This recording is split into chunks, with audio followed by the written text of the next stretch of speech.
Good day, everyone, and welcome. I am Maxine May Dumat-ol, your reporter. It's my pleasure to speak with you all, and I hope that my words will be informative so that we together can learn about the complexities of Philippine politics and its challenges and prospects. So first, what is politics? So it is the set of activities that are associated with making decisions in groups or other forms of power relations among individuals, such as the distribution of resources or status. So in politics, it also has values and characteristics, but let's focus first to values. So the values are: politics helps you to know your right, helps you to clarify your beliefs, and politics helps you to understand our nation's parties. So for the characteristics of politics according to Shively 2013, it states here the first characteristic. First, politics always involve the making of collective education decisions for a group of people. And the second characteristic is those people are made by some members of the group exercising powers over other members of the group. So now let's discuss about our main topic, which is the Philippine politics. So Philippine politics is a dynamic and intricate landscape that has shaped the nation's history, identity, and governance. Rooted in a rich cultural heritage and influenced by a century of colonialism, the country's political sphere is characterized by a range of challenges, including corruption, dynastic politics, and socio-economic disparities. So however, amidst these obstacles, there are also prospects for positive change driven by a growing demand for transparency, accountability, and inclusive governance. So this video will explore the complexities of Philippine politics, analyzing its challenges and prospects for a more progressive and democratic society. So let's talk about the prospects of positive change. So despite the challenges, there are promising prospects for the positive change in the Philippines politics. The country's democratic institutions, such as an independent judiciary and a free press, provide a foundation for promoting transparency and accountability. So for the civil society organizations, including grassroots movements and advocacy groups, play a crucial role in demanding good governance and pushing for policy reforms. Furthermore, the rise of social media and digital platforms has empowered citizens to voice their concerns, hold politicians accountable, and participate in political discourse. So this increased connectivity has facilitated a more inclusive and participatory democracy, allowing marginalized voices to be heard and influencing policy-making processes. So here are some important informations regarding Philippine politics. So the political landscape of the Philippines is a complex and multifaceted system that has evolved over centuries. So shaped by a mix of cultural, historical, and socio-economic factors. So Philippine politics is characterized by a range of dynamics, including patronage, populism, and a struggle for power among political elites. So this video will provide a comprehensive analysis of Philippine politics, examining its key features, challenges, and prospects for effective governance. Now let's proceed to the three key features of Philippine politics. Now first is patronage politics. So Philippine politics is often characterized by a system of patronage in which politicians provide favors and resources to individuals or groups in exchange for political support.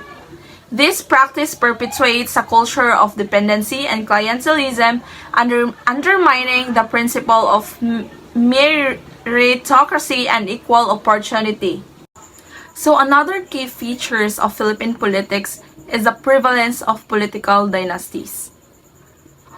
Political dynasties are typically characterized as a family that have established their political or economic dominance in a province and have coordinated efforts to move on to involvement in national government or other positions.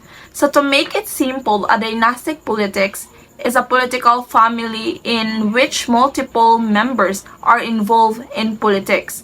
So particularly electoral pastoral politics. Members may be related by blood or marriage, often several generations, or multiple siblings may be involved. So, notable Philippines political dynasties include the Marcoses, Aquino, Binay, Macapagal, Duterte, and Rojas families. In this situation, there has been a lot of debate regarding the effects of political dynasties have on the political and economic status of Philippine society. Despite the negative reaction of the populace towards political dynasties and the association between dynastic activities and corruption, it is only prohibited in the members of the youth-oriented Sangguniang Kabataan. So for the last key features is populism. When we say populism, it is a range of political stances that emphasize the idea of the people. So populism is frequently associated with anti-establishment and anti-political sentiment. So according to the popular agency definition used by some historians of United States history, populism refers to popular engagement of the population in political decision making. So now there are two divided words that are related to these key features. So first is populist. So populist rhetoric and strategies have played a significant role in Philippine politics. So populist leaders often appeal to the emotions and frustrations of the masses, promising quick solutions to complex problems. So now let's move on to the challenges in Philippine politics. So corruption is one of the challenges in politics. So what is corruption? Corruption is when someone in an important position misuses their power to benefit themselves or someone they know. So politics ministers have the power to control a lot of money so people can try to sway their decisions by giving them things in exchange for valuable contracts. But corruption can happen in other ways. To say you are in the police and you get given a gift to get criminal go. So that's what we call corruption. So in addition, corruption remains a significant challenge in Philippine politics. So undermining governance, economic development, and social welfare. So politicians have been involved in embezzlement, bribery, and kickback schemes. So diverting public funds meant for development and essential services. Eradicating corruption requires comprehensive institutional reforms and a culture of transparency and accountability. So another, we have inequality and poverty. Now I will give you an idea about what is inequality and poverty. So a lot of people mistakenly believe poverty and inequality are not the same thing. Yes, it's true, where simply poverty describes a situation where a person doesn't have enough money to meet his basic needs. So there are two types of poverty.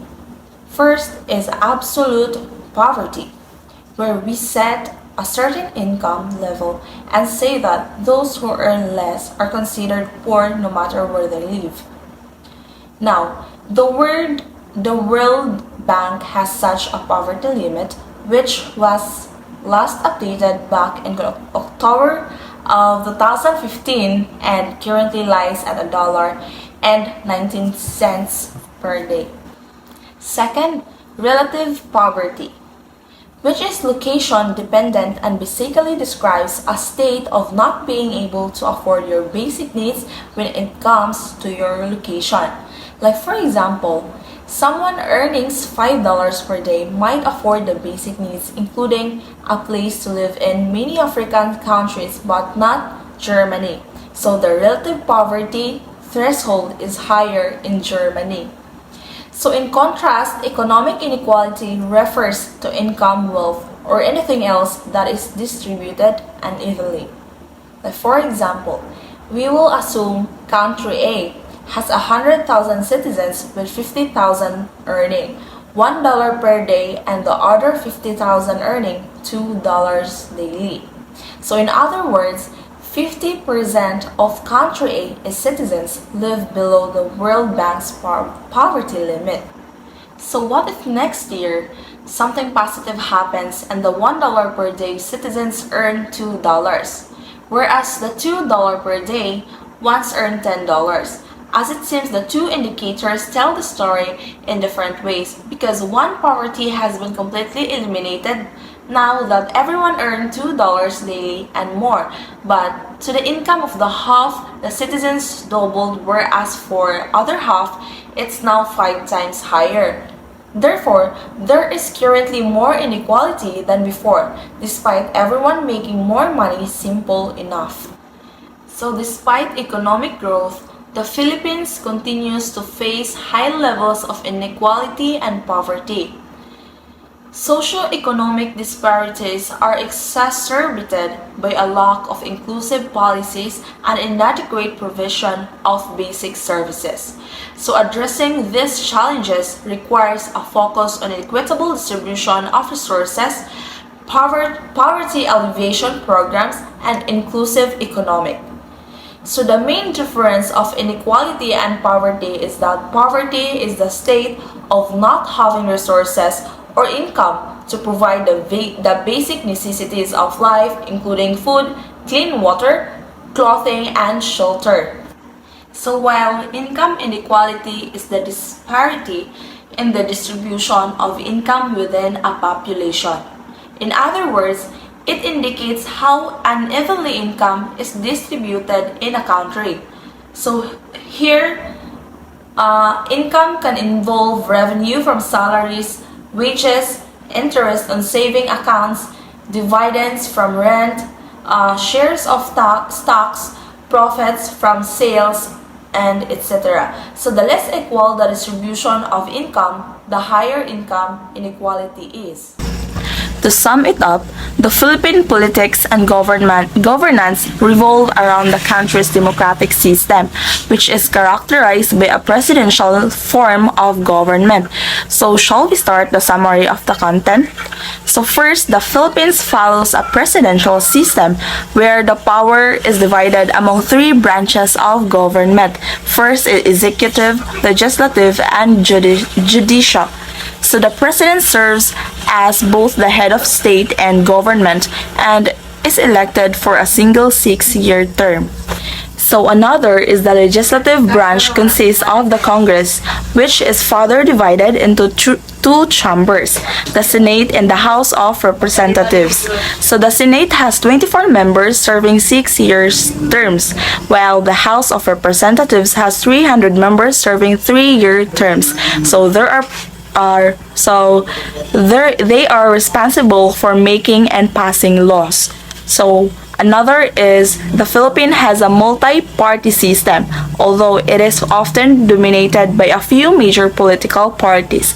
So these parties play a significant role in determining policies, shaping legislation, and competing in elections.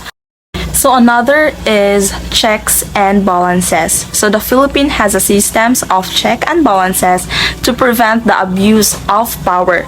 So the Supreme Court, as the highest judicial body, ensures the laws and actions are constitutional. It also acts as the final arbiter in legal disputes. So another is the corruption and challenges. So the Philippines faces challenges such as corruption, poverty, and regional disparities.